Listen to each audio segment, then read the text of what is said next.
What's it like to have COVID-19 and recover from it? Which is causing more harm to more people, the disease or the lockdowns imposed in response to it? Tonight on From the Stacks, we talk with Dr. Jay Richards, co-author of the startling new book, The Price of Panic: How the Tyranny of Experts Turned a Pandemic into a Catastrophe, who recently recovered from the disease himself. Stay with us and invite your friends to join us on From the Stacks.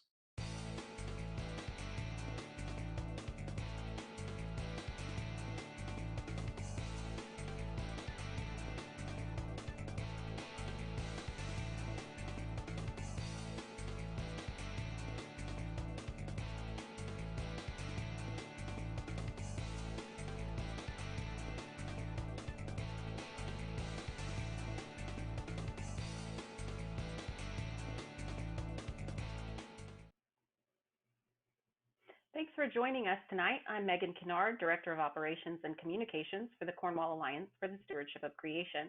If you have questions, post them in the comments box and we will do our best to answer them live.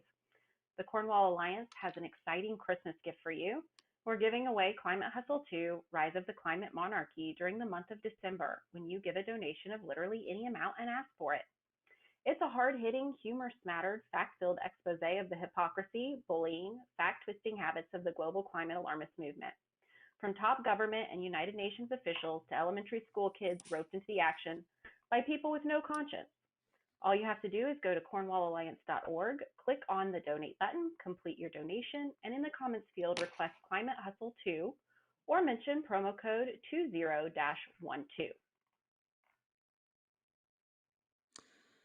And I'm Cal Beisner, the founder and national spokesman of the Cornwall Alliance for the Stewardship of Creation, a ministry dedicated to educating the public and policymakers on biblical earth stewardship, economic development for the very poor, and the gospel of Jesus Christ.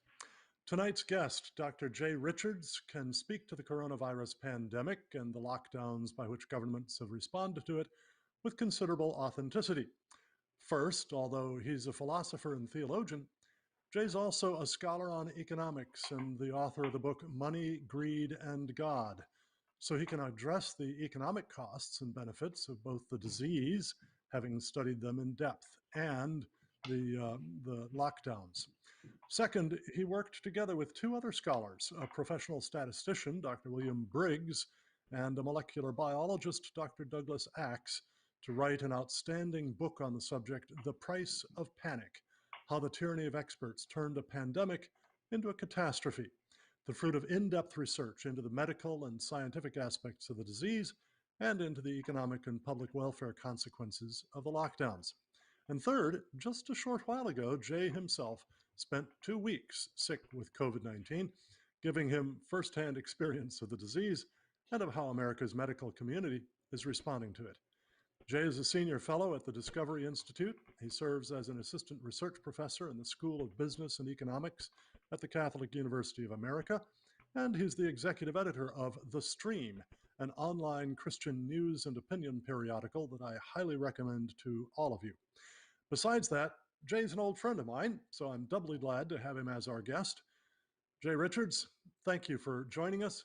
Please take a minute and just tell us a bit about yourself and the work you do. What got you into this mess? I don't know that I have a good answer for that, Cal. Definitely thanks for having me. I mean, I certainly, if you'd asked me a year ago, but had no idea that I'd be working on this book. In fact, in January, I had a book actually that came out on fasting in the Christian life. And so it's been actually a strange year. But of course, in March, we started with a pandemic. And by April, most of us were, depending on where we were in the country, we were in lockdowns. Doug Axe and I have been longtime friends and colleagues at the Discovery Institute. And I've also known William Matt Briggs, the statistician, for a long time. And he's well known at the Cornwall Alliance. He's written on a lot of things. He's a very smart statistician. And I would say a critic of the misuse of predictive models. And so in Yes. March, when I honestly started worrying, especially once I realized in late March that predictive computer models were essentially guiding public policy, both nationally and internationally, in the response to the coronavirus. That worried me, and it worried Doug Axe as well. And Doug actually called me and said, "Look, somebody needs to write a book about this. We can't stop this from happening the first time, but it's possible that the public policy response to COVID-19 could be greater in deaths and destruction than the virus itself." And I told him, I said, "You're right. Somebody definitely needs to write that book, and it isn't me. I've got too much to do." But honestly, you know how these things are. We started thinking about it, and I thought of Matt Briggs and thought, if he did it with us, then we'd have a statistician. And if Regnery Publishers would accept the book, they're the only ones I know of that could really turn this around quickly. So we wrote a proposal. Regnery honestly accepted it within a week, which is unheard of. We turned in the book June 1st, kind of did revisions during the summer, and it was out in October. And so it was a remarkable kind of whirlwind. I wouldn't have thought ahead of time that we could have pulled it off, honestly, under such a deadline. But I also have to admit that we had a lot of extra time on our hands. So I had every trip I had scheduled in the spring and the summer got canceled or went online. I lost my commute to school. I was basically, we were all three of us in lockdown, and turns out you end up with extra time. People spent their time doing different things. We spent our time actually writing a book about the lockdowns themselves, ironically. Well, Jay, I'm sure a lot of our listeners would be particularly interested to hear about your bout with COVID. How did that go? Did you have any prior health conditions that made you vulnerable to it? Did you end up in the hospital? And if so, what kind of treatment did you receive? Yeah, so I'm not exactly in a high risk category in the sense that I don't have comorbidities. I'm not obese. I don't have type 2 diabetes or heart disease, but I do have some lung issues. In fact, I've had pneumonia twice. I had something called pleural effusion a few years ago that makes me sort of a high risk person in terms of getting lung conditions. And so my wife was concerned. In fact, she said, you're the one that I don't want to actually get it. In fact, I still have a little bit of a cough. I'm going to turn this off for a sec.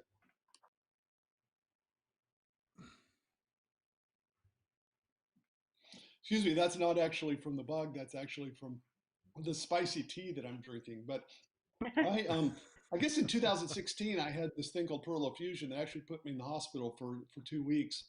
I had to have lung surgery on my left lung. And it had started actually as a cold. It moved into pneumonia, and then it ended up with pleural effusion. And so in a sense, I'm the sort of person that would not want to get another lung condition. And more precisely, my wife hovers over me to make sure that nothing like that happens. And so about, I don't know, it's sort of the middle of November, I came down essentially with a cold. I mean, it felt like nothing more than a cold, and I actually assumed that's what it was, just kind of a stuffy head and a little tired. But I did have a little bit of a fever, and noticed that my fingers were tingling after a few days. And I, of course, had written a book on this, so I knew that was one of the telltale signs. And so this is odd. And so we actually kept a pulse oximeter in the house from my previous bout with this pleural effusion. And that's essentially, it's this little instrument, you go to the doctor, they put it on your finger, tells you what your pulse is doing, and it also tells you how much oxygen essentially is in your blood. And so it's out here at the end of your finger, and you really don't want that to go below 90. In fact, ideally, you want it to be between 95 and 100%. I had been fine the first several days, but after about a week, I actually, my wife put it on my finger one morning, and it was in the 80s. I thought, okay, this is not great. But I felt so good. In fact, this is the first day I felt like, hey, I'm really getting better. And so there's something wrong with this pulse oximeter. So she went to the drugstore. We got another one. It also had me in the 80s, but they never agreed with each other. But because of having done a lot of research on this, we had heard that, what's weird about COVID-19, it's not like a normal pneumonia that you get where you get a bacterial pneumonia and you're coughing and you're spitting and you have a hard time breathing. You don't necessarily notice it. And so you'll end up not getting enough oxygen. But if it's just this kind of low-level viral pneumonia, you won't really think it's a big deal. Well, that's exactly how it was in my case. But because we were watching, my wife asked the doctor friend, and she said, yeah, just go ahead and let's have him go to the emergency room. So I went to a local hospital here. I live in suburban Washington, D.C. I went to Holy Cross, which is nearby. And they actually have a separate emergency room sort of facility set up to keep COVID patients, impossible COVID patients, away from everyone else. It's sort of a tent structure. They had built it in the spring. It had never actually been used, and they had just opened it the day I got there. So we ran the tests again, did a chest x-ray, and it figured out, okay, you have the sort of start of a viral pneumonia. Again, this whole time I'm still feeling just fine. And so I had one of those terrible nights that many people have in the hospital where you go to the emergency room and then they probe your veins. In my case, they actually probed an artery in my wrist to check my oxygen, did a lot of antibiotics and some intravenous steroids. That was honestly the worst night of the sickness was that night I spent in the hospital, but they let me go the next day. I took the steroids for about 5 days and I was fine. So I am genuinely a case in the sense that I didn't just test positive. I both tested positive and I had symptoms. That's really what a case is. Unfortunately, what's happening now is that we're testing everyone. Just in fact, we're up about 1.5 million tests every single day now in the United States. Most of the people that test positive are actually asymptomatic. So you wouldn't consider they're an infection, but they're not a case. I had the test actually after about 4 days and it tested positive, but I also had the symptoms. And so that, strictly speaking, is what a case is. And unfortunately, if we don't keep that in mind, there's the set of the whole population, and then there's the set of the people that gets infected, but most of those are asymptomatic. And then there's the people that are cases, which just means they have some symptoms. Most of those are very, very mild and don't even need treatment. And then within those are some that are bad enough that maybe they have to get treatment and maybe even go to the hospital. And then in this kind of very small circle, are people that actually are at risk of death from it. But what we know about the coronavirus is that the vast majority of people, the vast majority of people that get it, have mild symptoms and are really no more at risk of death than they are if they got the mild flu. There are a segment of the population over 70, and if you have several so-called comorbidities, that is, you've got several things that are likely to cause you to die. This can be the final straw, and that's very much what we found. And so I'm a case of one. You couldn't know anything in general about the disease as a whole just by a simple anecdote. But I very much fit in that category of kind of basically a very mild case. So what you're saying is that since your case was particularly mild, other people shouldn't necessarily not take this disease seriously. Yeah, not at all. And so, I mean, because I had people beforehand, I said, well, when we were working on this book and wrote it, and said, well, you guys haven't had it. How do you know what it's like? And I said, well, I mean, we can read, I can read the case studies and the statistics. It's not like you have to experience something directly to be able to look at the statistics. And then afterwards, people said, well, now do you think differently about it? I thought, well, no, I mean, it fit perfectly. It fits on the spectrum, and so I landed somewhere on the spectrum. But the thing, honestly, that I didn't learn anything new about the bug itself. What I learned is how people on the front lines are responding, because I hadn't, even though, of course, we had been reading, it's not like I had actually gone to one of these secondary facilities for screening COVID-19 patients and then had to deal with the frontline workers who are wearing so much equipment, and multiple face masks and shields. And so I felt like in many ways, the thing that was the greatest kind of learning experience and the lesson that I took from this experience was that healthcare workers in general are learning how to deal with this bug. We know a lot now that we didn't know in March. They're not quick, for instance, to put people on ventilators. They're much, much more hesitant to do that. They're much less hesitant to try things that are fairly benign, but that might help. So for instance, I got a bunch of vitamins and zinc and vitamin D and vitamin C intravenously. They even gave me Pepcid, the heartburn medicine, because there's some association of Pepcid with getting well. And so they're sort of trying lots of things that aren't likely going to have any negative consequences, but that might help. More hesitant to do things like respirator. And so, what's interesting is the people on the front lines, they're learning from experience. But I don't think policymakers and public health officials seem to be learning from experience. I mean, there just seems to be absolutely, or at least very little willingness to assess the actual effects of the lockdowns in particular, whether they actually work to stop the spread of the virus, and on the other side, what their consequences, unintended and otherwise, are. Yeah, and we're going to get into discussing something about the effectiveness of the lockdowns and also of masks and the like. But let's back up just a little bit. Again, for those who've just joined us, less than 2 months ago, Regnery Publishing released the book "The Price of Panic: How the Tyranny of Experts Turned a Pandemic into a Catastrophe." I read it shortly after it came out, and I found it highly educational, clearly written, well argued, and solidly documented, which was no terrible surprise, granted the authors Jay Richards is a doctor of philosophy and a theologian and also a good friend of mine. And he brought his expertise in economics and ethics. His two co-authors brought different strengths. William M. Matt Briggs holds a PhD in statistics from Cornell and is author of the book Uncertainty, the Soul of Modeling, Probability, and Statistics, as well as over 100 scientific research papers. And I'm glad to say he also is a friend of mine. I wish that the third author were also a friend of mine, but I haven't met him yet. That's Douglas Axe, the Maxwell Professor of Molecular Biology at Biola University, founder of the Biologic Institute and founding editor of Biocomplexity. His PhD is from Caltech, and he's held research positions at the University of Cambridge and the Cambridge Medical Research Council Center. I don't know him, but I have read his amazing book, Undeniable: How Biology Confirms Our Intuition that Life is Designed, which I found fascinating and inspiring. Now, before we dive into the contents of the book, The Price of Panic, Jay, tell us why it was particularly important that the three of you brought the different skills and experience that you did. What did each of you especially contribute? Well, it's definitely, I think the story of COVID-19, the story of 2020 is a double contagion. It's not just the story of a viral contagion, that is a virus, this kind of, whatever a virus is, you could think of it as a biological agent. It's certainly an infectious agent. But it's also the story of social contagion, that is, of this first planet-wide social panic that spread. And it spread by way of a kind of complicated series of events from where it came from in China to the public health bureaucracies, including the World Health Organization and the other national public health bureaucracies. And that was triggered actually by a predictive model, a statistical model developed from the Imperial College London, which is where we got all of those scary numbers that we first heard.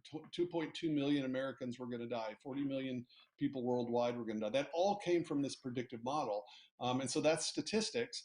And then you've got just kind of basic economics and public policy questions like, okay, what's the effect of actually closing all the schools and closing a bunch of businesses? What's that going to do? And how do you sort of weigh the cost and benefits? That is, how do you calculate what public policy response is appropriate to a certain level of risk? Because of course there is risk. A risk-free life is not a possibility. There's only more or less risk. And what you don't want to do is to create a response to a risk that's worse than the thing that you're trying to respond to. It's the kind of classic case of not wanting to chop off your head to get rid of a headache, right? And so that's public policy analysis in economics, and I do a heck of a lot of that stuff. I'm also, frankly, a generalist, and I do think that because the topic ranged over all these things, it needed a kind of way for us to consolidate it so that it didn't read like it was written by three different people writing different chapters, but it was a single unified whole. And honestly, without Matt Briggs, we couldn't have done this, because Briggs is just, not only is he a statistical expert, but he has an incredible amount of wisdom and discernment to recognize, when something's just not right. I mean, because you can get someone that's a statistical savant that can do really smart stuff in a sense with statistics, but doesn't have the kind of wisdom to realize, okay, this is actually a misuse of this method. This is deceptive rather than illuminating. And in this case, I mean, never before that I can think of. I mean, we do have examples of this with climate change policy, in which are being allowed to carry way more water than they should actually have. But at least with climate models, we're talking about things 50 years in advance, and so at least you're, in principle, trying to test them against events. In this case, we were dealing with a predictive model that was based on assumptions, and it hadn't been tested against this virus. And so it was just a big ball of assumptions kind of plugged into a computer model, and then it churns out some predictions on the other side that we knew within a month were completely misguided. But by that point, it had governed the decisions of virtually every country in the world. And so people don't realize that, but just the danger of predictive models in public policy is one of I think, the main lessons of 2020. Well, the book starts with a quote from the great economist Thomas Sowell. He says, quote, "What can we be certain of from history? That human beings have been wrong innumerable times by vast amounts and with catastrophic results. Yet today there are still people who think that anyone who disagrees with them must be either bad or not know what he is talking about." Now, you offered that quote, I think, to forestall the predictable objection. But look at what all the experts are saying, the people at the World Health Organization, the US Center for Disease Control, and more. Surely they're the real authorities on this. Who are you to challenge them? Okay, and I totally get that. But what Yeah. about you and Dr. Briggs and Dr. Axe? Are you saying anyone who disagrees with you must be bad or ignorant? No, not at all. And in fact, we assume throughout the book that no one's trying to kill people. I don't think that Dr. Anthony Fauci or the head of the CDC or the head of the World Health Organization is out to harm people. We presume that people want to help people, but that's precisely where the hard work gets done. I mean, anytime you're dealing with economic policy, my view is, look, take the most charitable assumption you can, because the reality is it's actually possible to mean to help people, but if you do it in a way that's misguided, you can kill people. That's in some ways the lessons of economic policy. It's not, now maybe communism it's not the case, but I'd say most of economic policy in the United States was sincerely supported by people that wanted to help their fellow human beings. But some policies don't do that. Some policies either do nothing, and others are actually destructive. And so we don't assume that anybody that disagrees with us does so because of ill will or ill intentions. I will say that when we have disagreed, the presumption has been that, well, we obviously hate people because otherwise we would agree. No, we just simply think that if you're going to make major decisions that affect people's lives, you want to make sure that they're grounded in reality, that they're grounded in the facts as best as we can know them. And you also want to be able to adjust your response as more facts come in. So what might be forgivable, for instance, in a public policy response in the middle of March of 2020, when we really didn't know what we were dealing with, I'm inclined to be forgiving for whatever people propose. If they propose massive lockdowns, we thought that was a mistake from the very beginning. We disagreed, though we supported President Trump in many things. We actually openly disagreed with him when he came out in favor of lockdowns, but we didn't think it was, he was doing it because he wanted to harm people. We just thought he was getting bad advice. We think the people giving him advice were quite sincere. But the reality is when you're dealing with these kinds of things, there's always a danger of groupthink. And that's just frankly what we thought happened here. It wasn't like you had a bunch of independent scientific experts assessing the evidence and then coming to a consensus. In fact, if you actually knew who to follow, what you'd discover is that actually lots and lots of scientists, independent of the government bureaucracies, were utterly perplexed by the lockdowns. The reason is because lockdowns is not what you do with respiratory viruses. That's never been tried. We quarantine the sick and isolate the vulnerable. We don't lock down entire populations. One, because there's no evidence that that works, as the World Health Organization reported themselves in 2019. And two, because there are massive destructive consequences when you shut down the whole society. So even from the beginning, it wasn't like it was the three of us disagreeing with this overwhelming scientific consensus. We were disagreeing with half a dozen public health officials at the World Health Organization and CDC, and had lots of scientists that we could point to, places like Stanford and Harvard, that agreed with our basic point. And so that's what was sort of frustrating about this, because it wasn't a matter of all the experts being wrong. It was a matter of a few public health experts that were well placed to give advice to politicians that we thought were wrong. In this case, actually, honestly, I think if you'd actually taken a vote of the scientists with relevant expertise, most of them would probably at the time, even early on, have thought this maybe wasn't a great idea, but we didn't hear from them. The media did not broadcast the thinking of those people. Wow. Well, I'd like to ask you essentially the same question, but about three different groups of people. You think the standard authorities on the coronavirus pandemic have made some very big mistakes that are costing thousands, possibly millions of lives and trillions of dollars. Why did they make those mistakes?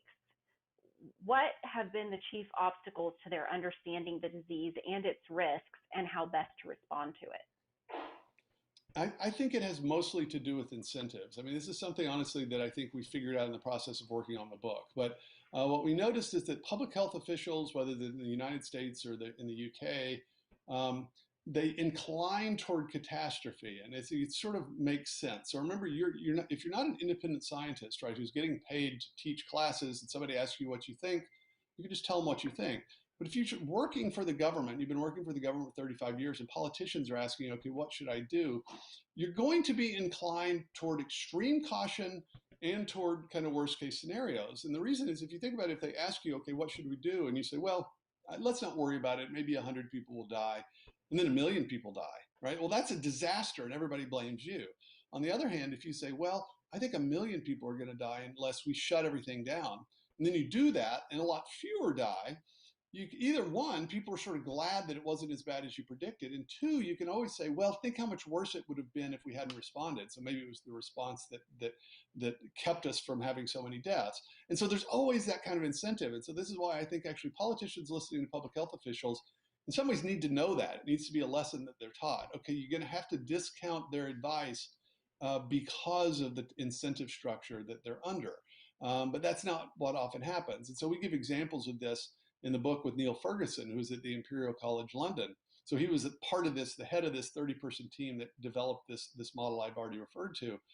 He has a 20-year record of uniformly catastrophic and misguided predictions about basically every bug and pandemic and infection that you can think of going back over the last 20 years. I mean, he's off by many orders of magnitude in almost all of these predictions, and yet he's never suffered in his career for it. And the only way to explain that is that, well, there's something about the incentives in public health in which, as we put it in the book, you can be right for the wrong reasons or wrong for the right reasons.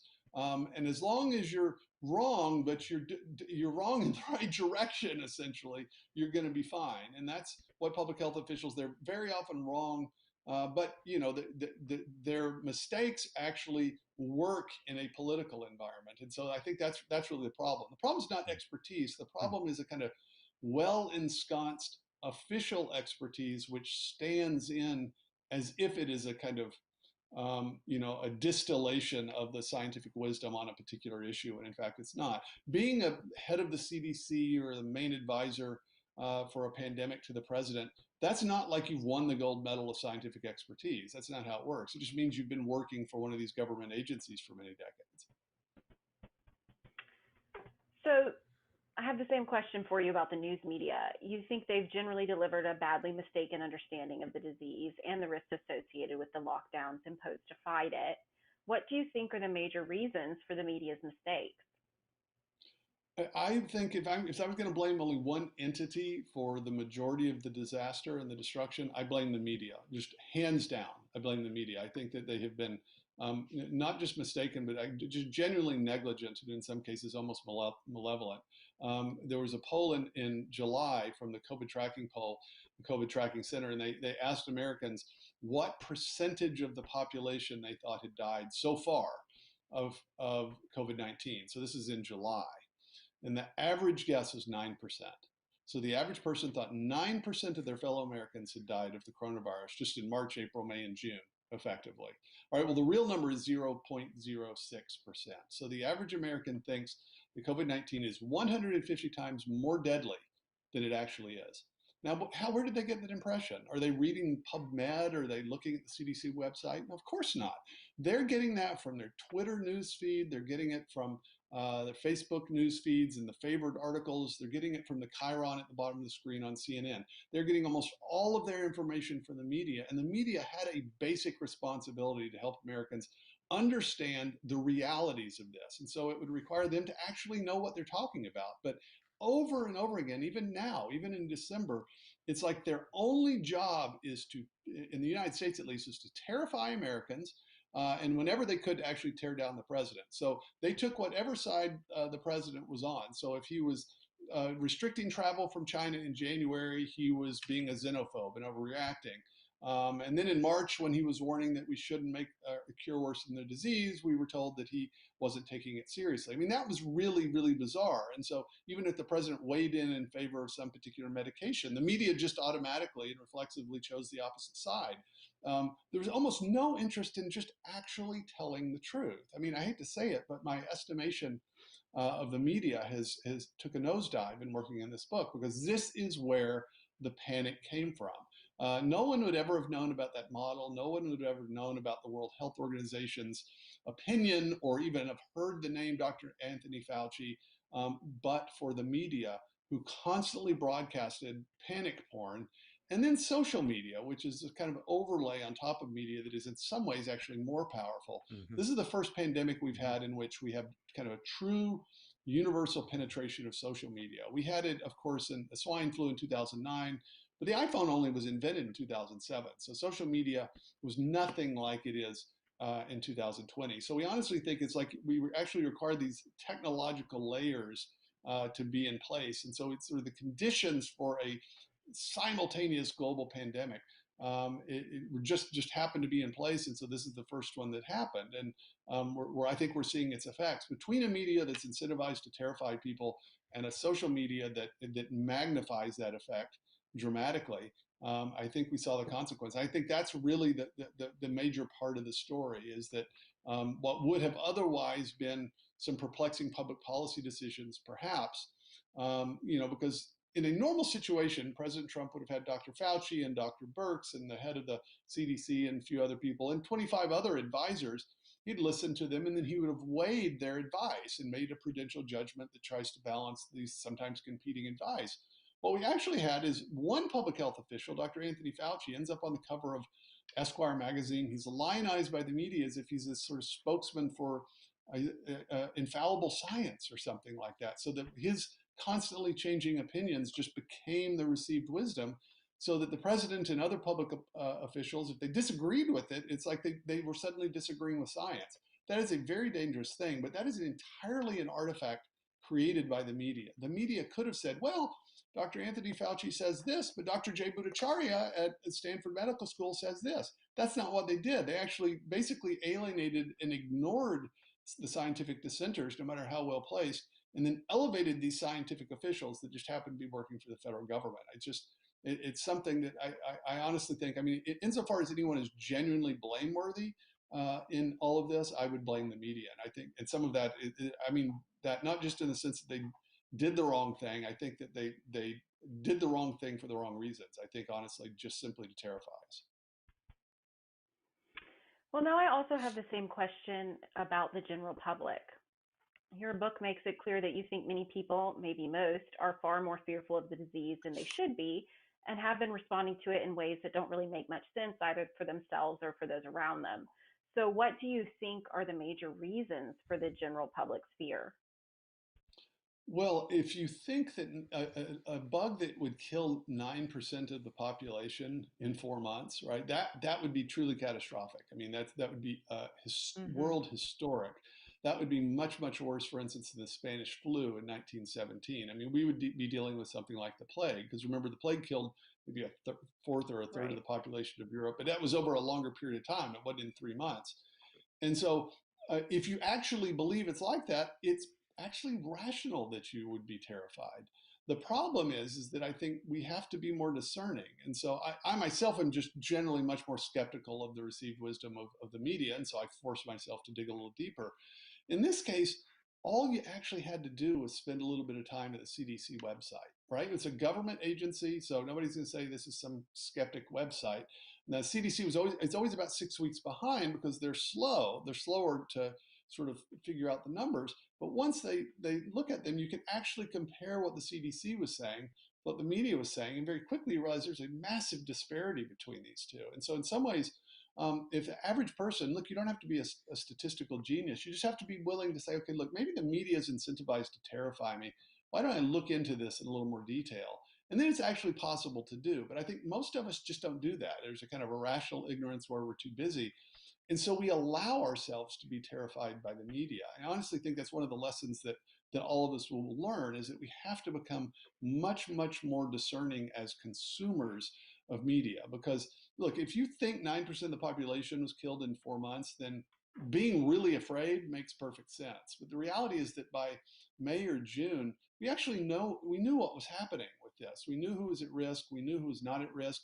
Children are 1,000 times less likely to die from COVID-19 than people that are over 70. In fact, you're about 4 or 5 times more likely to die of the flu at that age than of COVID-19. And this is the data that we actually had by the summer. And so the fact that I still have neighbors here in suburban Washington, D.C., walking around with 6-year-old children with masks on their face, terrified of their neighbors, perfectly healthy people at very little risk, that's just at some point you have to say, look, you need a little more discernment in the news that you're consuming, or at least you need to kind of diversify your consumption of news, because you're now at some point you go from Yeah.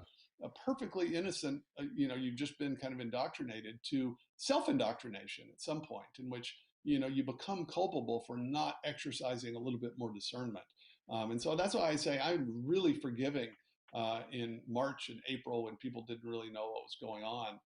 But at some point in the summer, when we had enough evidence, the fact that here we are, honestly, we thought when the book came out in October, it would be a sort of after action report that everybody would figure out the lockdowns didn't work and they do far more harm than good. Let's not do that again.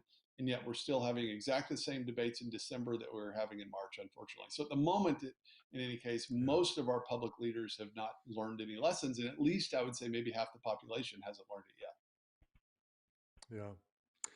Well, let's talk a little bit now about recent trends in the disease here in America. Mhm. Viral respiratory diseases typically wax and wane seasonally. Influenza, Right. colds, and the like. They rise a lot in cold months and they decline a lot in warm months for a variety of different reasons. Just very, very Mhm. quickly, can you summarize those reasons for us? Yeah, I mean, it's a fairly commonsensical thing. I mean, the reality is that if you look at this, there's this wave pattern. If you look at yearly deaths anywhere in every country, including the United States, and it always spikes and then it goes down and it always spikes around January.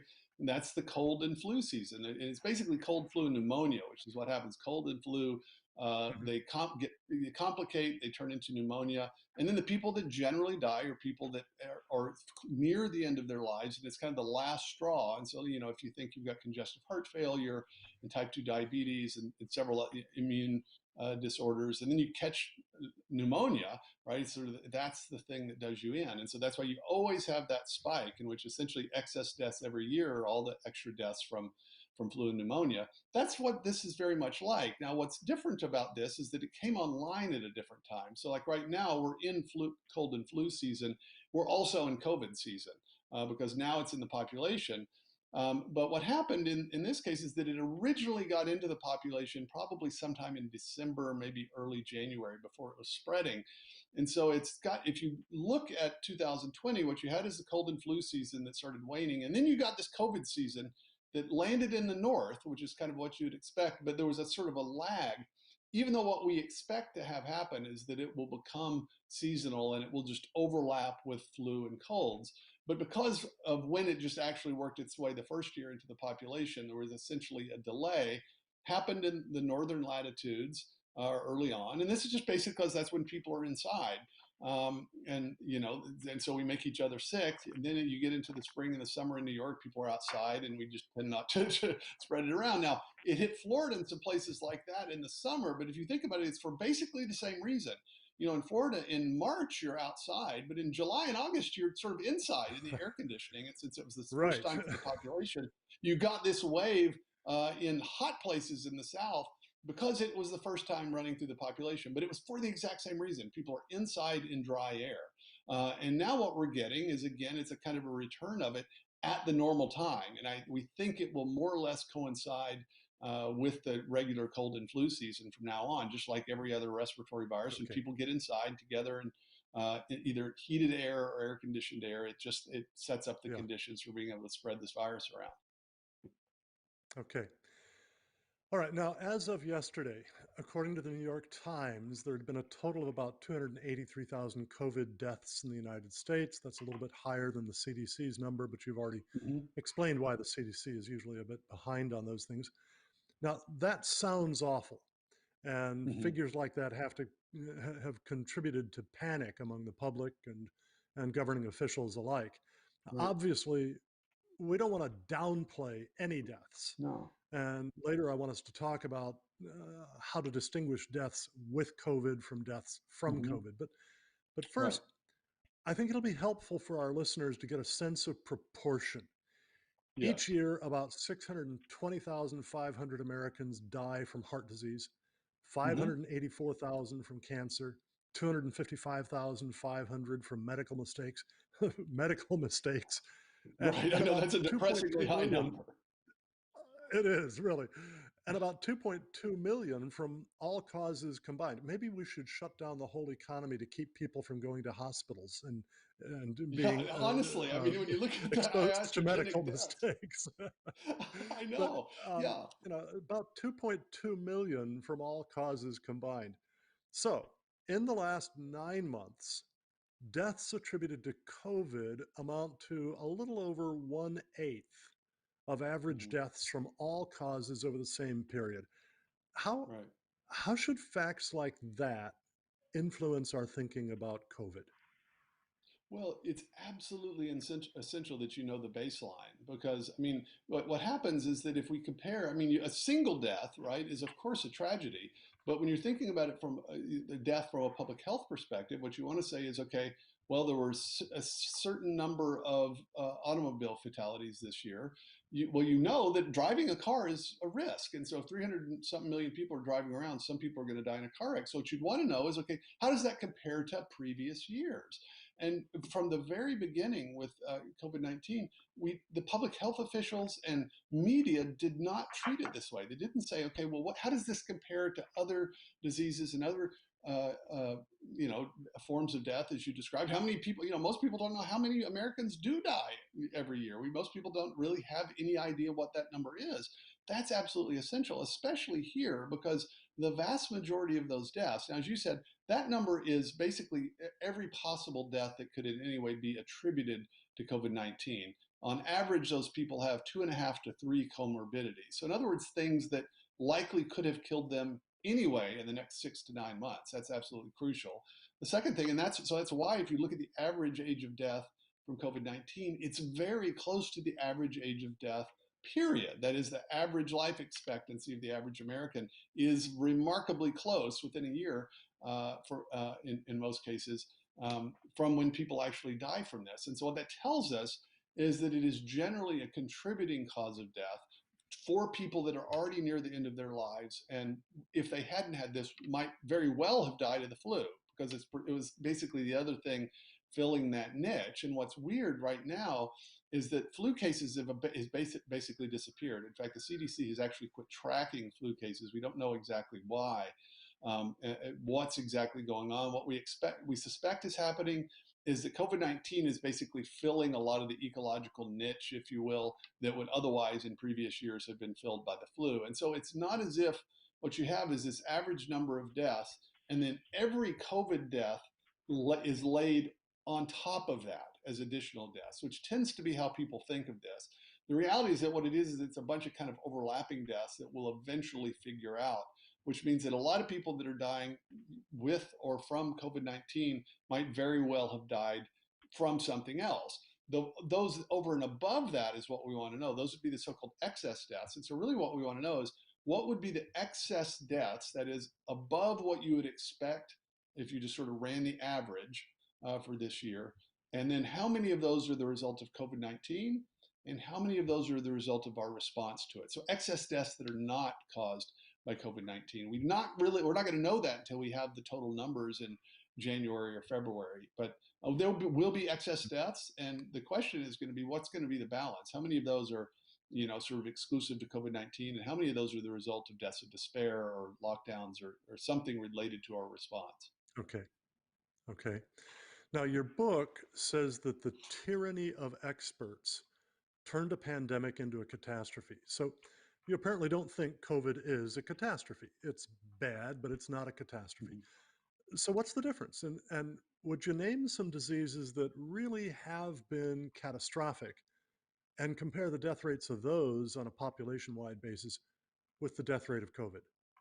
Absolutely. I mean, for instance, something that compares is sort of similar would be the Hong Kong flu of 1968, which would be just right about the time I was born, so I don't remember it, but it's roughly 1 million people worldwide, but the population was much smaller than it is now. And so in terms of deaths, it's comparable to what we're dealing with now. But you want to say, okay, what happened in 1968? Most people are remembering assassinations and hippie stuff and Woodstock, and most people don't even remember if they lived through 68 that was even going on, but it was. And so that shows you the kind of normal response to something like that.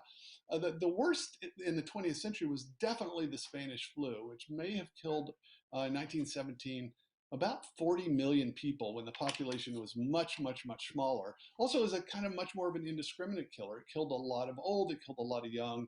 And so that was really, I mean, that would be the real fear, is that we would have something like the Spanish flu. Of course, if you go back far enough, you'd go to the Black Death, to the plague, which killed, a large fraction of the entire population. And so that would obviously be an absolute catastrophe, in the sense not just that it causes death, but that it completely disrupt civilization or a way of life. But not even the Spanish flu did that. In fact, weirdly, I didn't know this, but President Woodrow Wilson was the president at the time. We were sending troops to World War I, and there's no evidence that President Wilson ever even mentioned the Spanish flu. Now, that's not to his credit. Yeah. He's not my favorite US president by any means, but just the fact that shows you it wasn't civilizationally disruptive in the way that this is. And so just in terms of actual deaths and carnage, the response to this is completely out of proportion to the response of other sort of comparable things.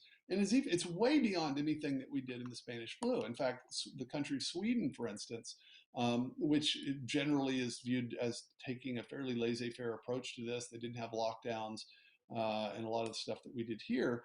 Well, they did have a moderate response. The Swedes did things this year, but if you look at the responses in 1917 to the Spanish flu, it was comparable to what the Swedes did this year. And so this idea that you're going to close schools, you're not going to let people to go to church, and you're going to close most businesses, this is something that, I mean, it normally would not ever occur to anyone as a way to respond to a virus. One, because there's no evidence that works. And two, because it just has such massive negative consequences quite apart from the virus itself. That's what turned this pandemic into a catastrophe. It was a public policy catastrophe that was caused by human beings, not by a virus. Yeah. Now, back in August, the CDC reported that only 6% of all deaths attributed to COVID were of people who had no comorbidities, no pre-existing conditions that made them especially vulnerable to the disease, like cardiovascular disease, chronic obstructive pulmonary disease, diabetes, asthma, immune deficiency, or obesity.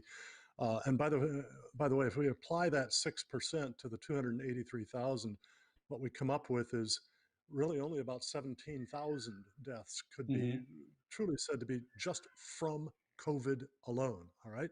Right. Now, the CDC also reported that the average person with COVID listed on the death certificate had 2.6 such comorbidities, 2.6, 2.5, 2.7, something like that. Since most people without comorbidities who are not also aged 70 or older but get infected with the virus have either no symptoms or very mild symptoms, this suggests that COVID itself isn't really all that lethal. There's a difference between infection fatality rate and case fatality rate. That's right. You referred to it obliquely a little while ago. What is that difference in terms of definition? And what are the respective rates for the infected population as a whole? Well, so we estimated in the book, and I'm pleased to say that this has now been confirmed by events. And so our estimate for the infection fatality rate, so in other words, that's a ratio, that's basically of all the people that actually get infected, what percentage of those go on to die, right? So we're not talking about the whole population, we're talking about the subset of the population that gets infected. We estimated the infection fatality rate to be between 0.15% and 0.26%. Just as the book came out, the World Health Organization actually said it could be as low as 0.13%. So that's the infection fatality rate. Now compare that to that original computer model by the Imperial College London. They estimated that the infection fatality rate would be 3.4%. So remember, the estimate is on the high end about 0.26%. They estimated 3.4%. So 12, 13 times larger than the highest estimate. And so that's not a kind of catastrophic number when you're thinking about the population as a whole. Moreover, the vast majority of those people that die are actually in that older population that has comorbidity. So that's why a child is 1,000 times less likely to die of it than someone that's over 70. As you said, that 6% that the CDC estimated, basically these are people like me in 2016. I had a cold. I didn't really take very good care of myself. I kept working. It ended up being pneumonia. I didn't really realize I had pneumonia. I let it get too far. And then pneumonia turned into pleural effusion and could very well have killed me, and probably would have killed me if I hadn't had a hospital nearby and waited another day. I have no comorbidities. I'm healthy. And so the reality is that healthy people can also die of colds and the flu. I've known people. I knew a woman that was just in her early 20s here in Washington, D.C. a couple of years ago that died of the flu. And so that does happen. And so to say that this is similar to the flu is not to say it's no big deal. It's to say, no, it's as bad as the flu. But what we want to say is, okay, so how do we respond to that? And even if you say maybe this is 4 times worse than the average flu season, well, then what would be a 4 times greater response than what we normally do with respect to the flu? Well, what actually happened is that it was 1,000 times stronger in our response. Moreover, the stuff we did, there was no evidence that it actually worked. And in fact, we spent a lot of time in the book trying to figure out whether the lockdowns made any difference. And we think they didn't make any discernible difference. And so even if you think, okay, we need a drastic response, okay, but let's not have a stupid response. Let's do something that actually works. And we didn't do that. And that's what's really so frustrating about this. The model that made the predictions initially just assumed that lockdowns, what I'm calling lockdowns, all these kinds of non-pharmacological measures, that they would work. And so guess what? If your model assumes that they work, and then you say, okay, what happens if you do it? Well, it's going to tell you that they work, that they improve the situation. But what you want to know is the premise true, right? That's what we have to test. Now, the macabre aspect to this is that we did get a lot of data. We have states, some of which locked down, some of which didn't, some in the middle. We have the dates when the lockdowns happen. Same thing with countries, different kinds of response and different dates. So we can look at their case curves, we can map the dates in which they lock down, and we can say, is there a signature in the data? And so that's a nice thing. Before we thought this was a terrible idea because it was untested. Now we think it was a terrible idea because the evidence suggests very strongly that it didn't make any difference. So now with about 9 months experience behind us, what seems to be the comparison between ordinary annual influenza infection fatality rates and the infection fatality rate of, a particularly bad flu, like what we experienced in 2017 to 2018, when about 61,000 Americans died of the flu and COVID? Mm-hmm. How bad is COVID compared with ordinary and extraordinary flu? Well, that's why I would say, I mean, it depends upon which one you count. So if you're just counting the last few years, this would be a really bad flu season. On the other hand, if you compare it to 1968, it's about the same. And so that's why I think kind of the best thing for people that, if you're over 50, you would be walking around and maybe actually lived through the last one. It would be the Hong Kong flu probably. It's comparable to that. Except that it's highly discriminating. In some ways, it's less bad than the flu because the flu those really kind of bad flu strains can kill a lot of children, right? The point isn't that if the older you are, the less valuable you are. That's never the point. The point is it's more tragic if you lose 50 years of your life than if you lose 5 years or 1 year or 5 months. And so that's why, from a public health point of view, you want to know, okay, how many life years is this costing, sort of total? Because that's what tells you, okay, is this kind of the sort of thing that people are catching near the end of their natural life, or is this something that's just kind of randomly picking people off? And so that's why toward the end of the book, we try to do a kind of life year comparison to figure that out.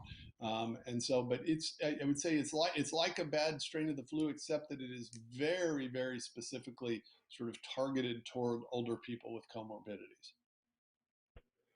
Well, what advice do you have for Americans? What should we be doing to protect our own health and, more broadly speaking, our well being and the health and well being of our neighbors? I'm talking here about both protection from the disease and protection from unintended consequences of lockdowns, whether economic or political, such as the erosion of the constitutional limits on government.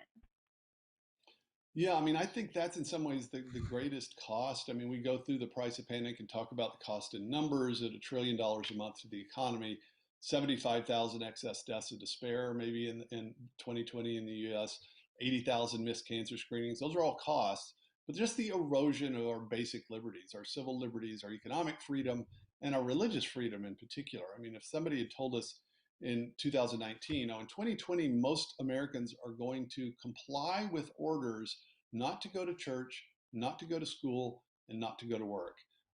you'd think, okay, was there like a nuclear blast or did aliens show up? I mean, what exactly happened? But we did comply, and we complied largely because we were told we were doing it for the good of other people. We weren't told you have to do this for your own good.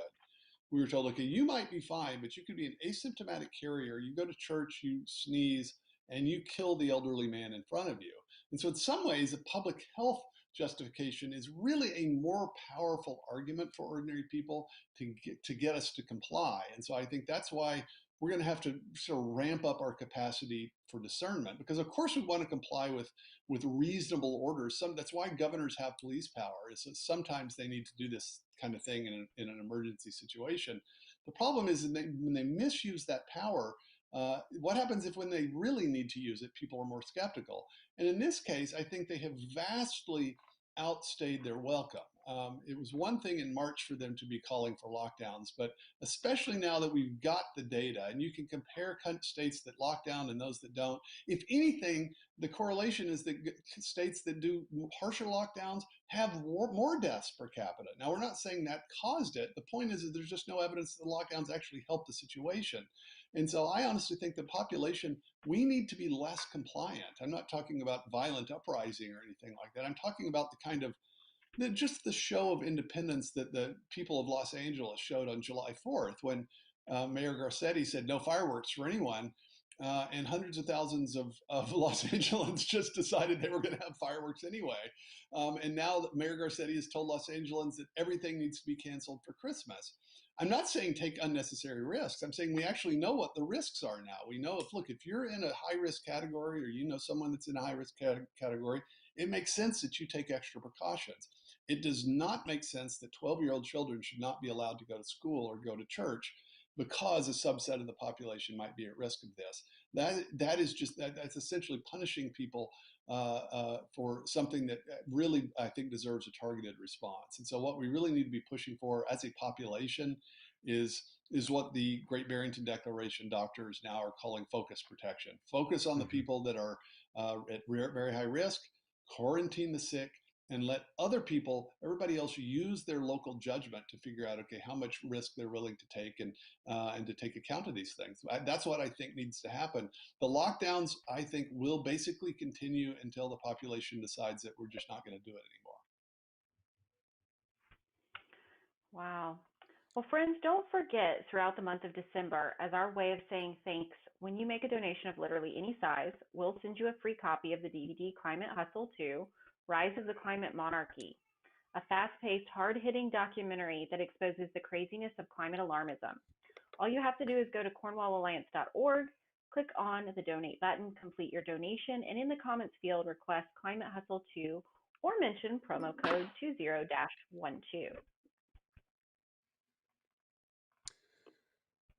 Jay, are you able to stay with us for a little while longer, maybe another 15, possibly 20 minutes? I can stay until the 15 after. Okay, all right. We're getting real close here.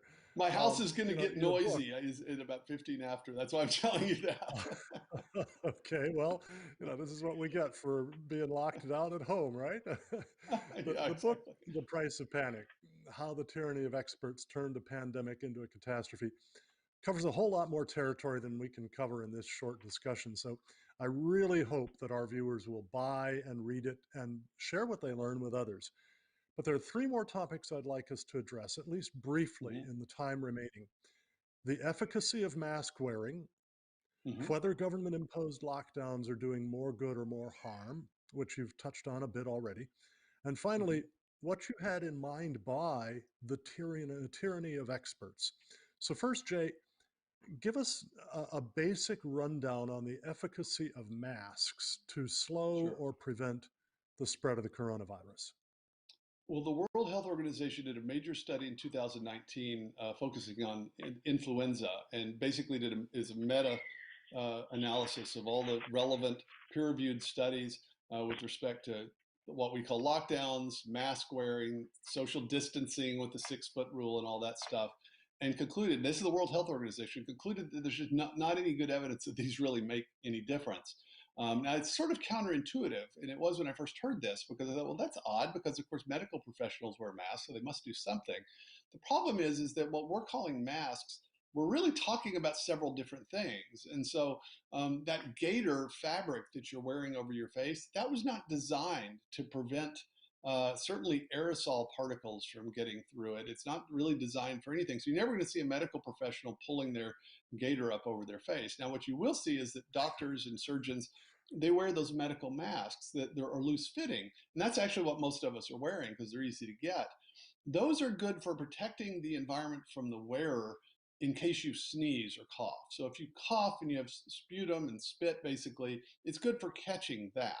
But if you notice, it's basically a tissue, and so you can breathe really easily through it.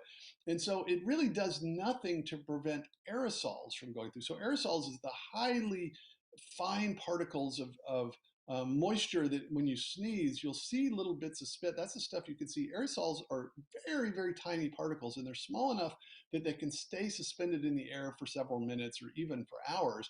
And so viruses can travel inside those aerosol particles. Those basically go right through those surgical masks. And so insofar as the virus is transmitted by aerosols, those surgical masks really aren't doing anything, besides which they're not tightly fitted. So of course you have the same lung volume no matter what when you take a breath. And so if it's not tightly fitted, the air is just going around the edge. And so it's really not that surprising that those don't do any good for preventing a respiratory virus that's transmitted by aerosols. They're not even designed to do that. And so they're just sort of, they're kind of symbolic acts of compliance. Now, is there something that you can do? Well, sure, there is. And so when I was in the hospital overnight with COVID-19, the healthcare workers are wearing N95 fitted masks, and they're not masks, they're called respirators. They're very thick, you can buy them, but they have to be fitted tightly to your face, because again, it's really hard to breathe through them. If they're not fitted to your face, the air, again, it's just going to go right around the edge. They don't really do anything. And so they have to be properly fitted. You usually get a second person to check the fit. You have to change them frequently, because remember, if they get dirty, that thing's a filter. And so you're walking around in an air that's filled with a virus. All that virus is going to be concentrated on the surface of the respirator. So you have to replace it frequently. They're also wearing goggles. They're wearing face shields. They're wearing gloves that were over gowns, right? And so that's what they were doing. Now, when you do that, there's just no doubt that they're reducing the spread of the virus in doing that. But it's incredibly inconvenient and difficult. And for most people, it'd be frankly really, really hard to live and to breathe. And so that's just not the kind of thing that the average person is doing. And so the story's a little bit complicated, but basically the easiest way to say it is for the average person in the average walk of life, wearing the kind of average face covering, there's no evidence that it gives you any benefit. And if you don't wear it carefully, that is, if you don't wear it, make sure that replace it frequently and it's not clean, it can actually do more harm than good. And this is just, this is just the literature. I didn't have any pre-existing bias on this at all. We looked at the literature and just like, gosh, we've been trying to figure out what effects these have since the Spanish flu, believe it or not. There's just no evidence that mask wearing works for this kind of thing, unfortunately.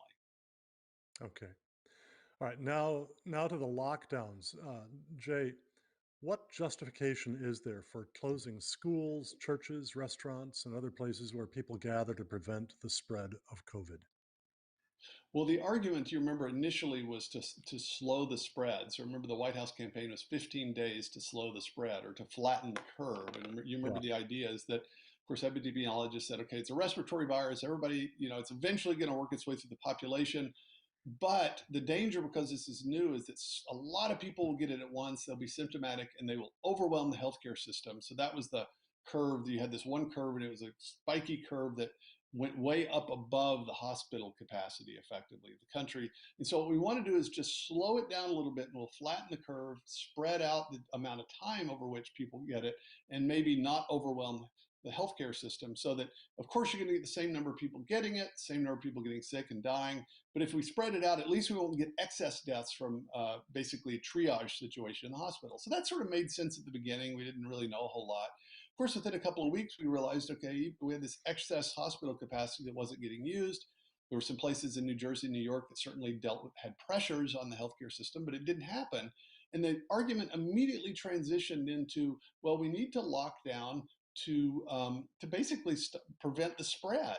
Well, there was never any evidence that this was going to happen. And then one of the reasons you wouldn't want to do this long term is precisely, it's one thing to lock down for 2 weeks. You could say, well, it's kind of like a terrible nationwide blizzard or something, but to lock down for months on end is just absolutely catastrophic. Now, a lot of this was based upon this idea of asymptomatic spread. So you make kids stay home, not because they're at risk, but because they would be catching it and they'd be walking around and they would be sort of spreading it. Well, now there's evidence that this is probably a very insignificant fraction of infections come from these asymptomatic caregivers, which makes sense. I mean, if you're asymptomatic, you're not coughing and sneezing. So why would you be infecting everyone? And so there were just basically a series of assumptions that were untested that went into this idea that, okay, if we lock everyone down, it will just basically it will slow the spread and maybe even prevent it. There was really no good reason to think that at the beginning, but even if you grant the plausibility of that flatten the spread or flatten the curve argument, it was only good for about 2 weeks. That check expired months and months and months ago, and so now nobody even wants to talk about this question. It's just sort of treated as if it's obvious that lockdowns are going to prevent the spread, but it's not obvious at all. And in fact, we show the data in the book. And not only is it not obvious, but there's no evidence that the lockdowns make a difference. You would see their signature in the case curves. We've got the dates when the lockdowns happen. You basically count out 10 days for it basically takes a while for them to manifest and then to get tested. And so what you'd expect is 10 days after the lockdowns to see a major bend in that curve in those states or in that country if the lockdowns made a difference. And it's just not there. The data is just not there. And lots of people, we're not the only ones saying this, that have actually looked at this data are saying exactly the same thing.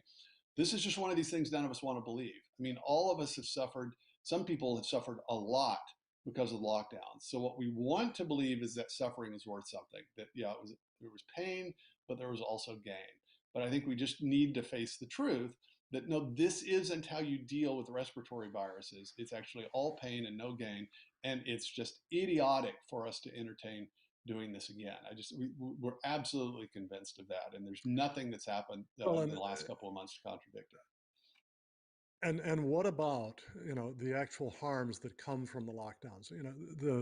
The kids who are kept out of Mm-hmm. school for months Yeah, on end, the businesses that stop stop doing business, right. stop earning money Oh, absolutely. for their owners, their shareholders, and so on, stop employing people. Do you have Mm-hmm. a rough idea of the Yeah. cost in both dollars and lives of the lockdowns adopted here in America or perhaps elsewhere around the world? How Yeah. does that risk compare with the risk from the disease itself?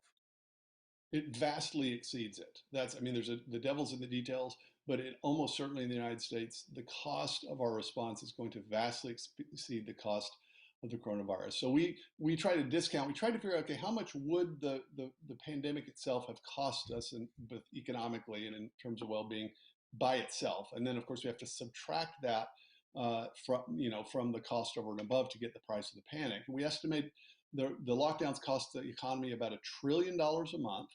They probably will lead to about 75,000 excess deaths of despair on the low end. So that's drug and alcohol overdose and suicides. So over and above what you would expect. At least 80,000 missed cancer screenings, because remember, for months there, basically you couldn't get a Mhm. medical appointment unless it was COVID-19 related. That's just cancer screenings, 80,000, right? A fraction of which will lead to death.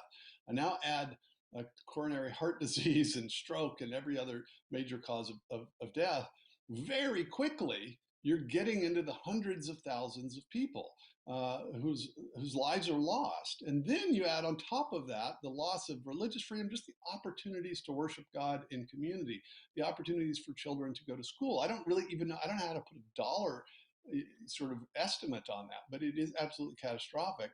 And the one number that really sticks in my mind is from the UN Food Program. Again, it's based on a predictive model, but Yeah. I think it's fairly well founded. UN Food Program thinks that just the disruption to the global food supply chain could lead by the end of 2020, so this could be happening right now, to about 300,000 extra deaths from starvation per day. Right. Now that's a massive number. Of course, there's almost 8 billion people in the world, but there's an estimate that maybe 1 billion people emerged from absolute poverty since 1990, and just in this year, getting close to half of that number may actually have dipped back below the line of absolute poverty. That's the global number rather than the domestic number. And that's the kind of thing that, of Yeah. course, if Yeah. people like you that think about economics can realize, you don't think about these abstractions such as a global supply chain and the way that could affect people's lives. But in any economy, you're going to have people at the top and in the middle at the bottom, and you're going to have those people that are right at the kind of risk point in which any change is going to be probably change for the worse.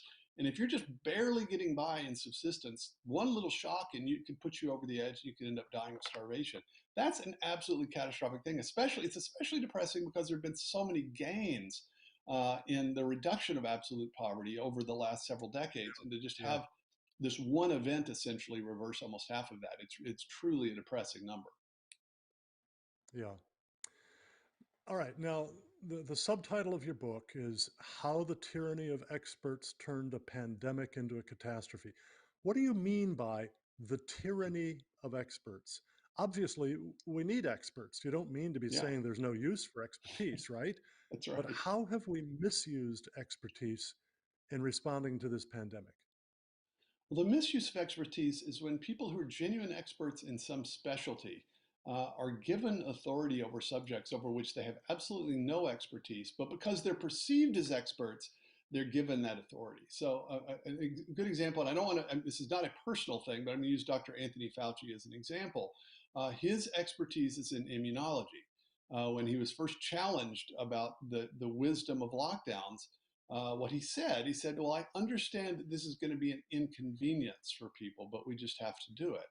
Okay, now what that tells me is that he was not capable of actually calculating what it would mean for tens of thousands or hundreds of thousands of people to lose their jobs, to lose their businesses or their livelihoods. This is not inconvenience, right? This could be life or death for many people. This could be something they spent their entire life building, suddenly destroyed for no obvious reason. And so the type of expertise that would be needed if you're trying to decide something like that, it's actually public policy expertise. I'll give you somebody who is an expert, Dr. Scott Atlas of the Hoover Institute, and who used to be at Yes. Stanford Medical School. He is an expert on the effects of health policy. That's a genuine expertise. And to do that, you have to know how to weigh cost and benefits. You have to say, okay, here's how dangerous this is. Here's the risk involved. Here's the likely consequences if we do that, and then weigh those things so that you can maximize the benefits and minimize the cost. Dr. Anthony Fauci does not have that kind of expertise. He's not even an epidemiologist. He's an infectious disease specialist. If you want to talk about allergens and allergies and that kind of response to the immune system, he's the guide. He has genuine expertise. The problem is because our public health bureaucracies, the way they have built up, you get people with very, very narrow specialties, but they have the power because of their proximity to power, to the politicians, to shut down the world based on really a false perception of expertise. They're giving advice on things that they Yeah. actually don't know a darn thing about. But unlike the random guy on the street, whom you recognize as a random guy on the street, they're treated as if they have some kind of special wisdom. And that's what we mean by the tyranny of experts. Not that expertise is a bad thing, but when you're dealing with something like this, what you want is a lot of smart people with different interests in the room. What we thought President Trump needed was Exactly. a diverse group of scientists, most of whom don't work for the government, that would just tell you what they think. And in fact, that's what Governor DeSantis did in Florida. Very quickly, he was talking to scientists in Europe and in Italy and said, okay, what are you seeing? He figured out very quickly, okay, the people in nursing homes that are elderly with comorbidities, they're in danger, in special danger. Let's target our strategy. So he did that sort of on its own. But we think in the future, governors and presidents, they need to have access to a diverse group of scientific and public policy experts Yeah. that don't work for the government, because then they can tell the authorities exactly what they think, and they're still going to have their day jobs, even if they don't, the politician doesn't really like their advice. We really think Yeah. it's narrow Yeah. expertise combined with the public health apparatus that's the thing that needs to change. Yeah. Okay, now we're going to turn a corner as we conclude and look at one other thing in the roughly 2 minutes, 1 minute that you have Mm-hmm. left. You're going to love this one, Jay. Okay. Something that doesn't get a lot of discussion. Where has God been in all of this? As we look at the devastation from the disease itself, and not just COVID, but all other diseases, Mm-hmm. and from the lockdowns, and from other responses to it. as well as all the other evils that human beings have suffered ever since the fall into sin. Hey, Hmm. Jay, small question here. As a Christian philosopher, how would you help Christians fit this experience into their walks with Christ? Mm. And how would you respond to those non Christians who say, how can you say God is infinitely wise, infinitely powerful, and infinitely good when evil things like this happen? Of course, hundreds of Well, it's books have been written trying to deal with that yeah. question, and some of them very good and others very So let me bad. But solve it in 30 in just a seconds. quick minute, how would you deal with it, Jay? Yeah, I mean, of course, that's the classic formulation of the problem of evil. If God's all powerful and all good, why does evil It is. exist? And part of it, of course, is the free will issue with respect to our own freedom. That God, He values our freedom so much that He's willing to allow the kind of the evil consequences that result from that. Of course, in this case, we're dealing both with human evil. I think there is some human evil involved here. I think we're dealing. I think that the bug probably escaped from a lab. I don't think it was intentionally released. I think it probably escaped from a lab. But the Chinese regime covered up information, and so I do think that there's some human malfeasance involved in this. But of course, this is a form of natural evil, and this is kind of mysterious thing in which I think, if you're asking me theologically, that both the fall of humans and the fall of angelic beings in some ways plays a role in natural evil, as Paul said. So all of the creation is groaning and travail until the Son of Man comes. We live in a fallen world. It's not the way that it's supposed to be. We also live in a world in which there is a creator who has himself not stayed at a distance, but became incarnate, right? That entered fully into this fallen world, yet is without sin, both to redeem it and ultimately to restore it. And so I think for Christians, in some ways, we're in the best position of all, because we know that death is certainly an enemy. It's not the way things are supposed to be. We're bodily beings, we're not just spiritual beings. And so the resurrection of the body and our bodies and our health are important. But at the same time, this world as it is not our ultimate destination. And so we should be careful, we should be prudent, but we should also not be utterly terrified by things like this, because I think part of what we're dealing with is the reality is that the loss of faith has led people, look, if you think this is all there is, then you're likely actually to get your risk reward ratios really, really mixed up. And you're sort of not willing, you're willing essentially to live just to survive. Rather than living a fulfilled life, and that's why, as a Christian, I'm sort of really indignant about being told that being able to worship in church is an inessential activity. In fact, it's the most important thing that we should be doing, and I frankly think we Christians should be Yeah. pushing back on that. But I think that we should use this as an opportunity, both to kind of check ourselves and our priorities, but also to be able to witness the hope that is within us to all our fellow human beings, and frankly our neighbors who are absolutely terrified right now. I think if as long as we respond Yeah. properly, it could be a real opportunity. Jay Richards, thank you very, very much again for joining us this evening. It's been great talking with you, great seeing you again. We need to get some more Thanks. times together. Definitely. Really appreciate your insights on this. Our friends, Thanks. again, thanks for joining us on From the Stacks this evening. I would just remind you that through the month of December, whenever you make a gift to the Cornwall Alliance for the Stewardship of Creation of literally any size, if you would like us to, just ask for Climate Hustle 2, Rise of the Climate Monarchy. Go to cornwallalliance.org, click on the donate button, fill out the donation form, and in the comments section, just mention Climate Hustle 2 or mention promo code 20 12, and we will gladly send that to you. Tell your friends about From the Stacks and ask them to join you in watching it. And meanwhile, as we prepare for Christmas, I pray that your Advent season will be filled with the joy of Jesus Christ. Good night.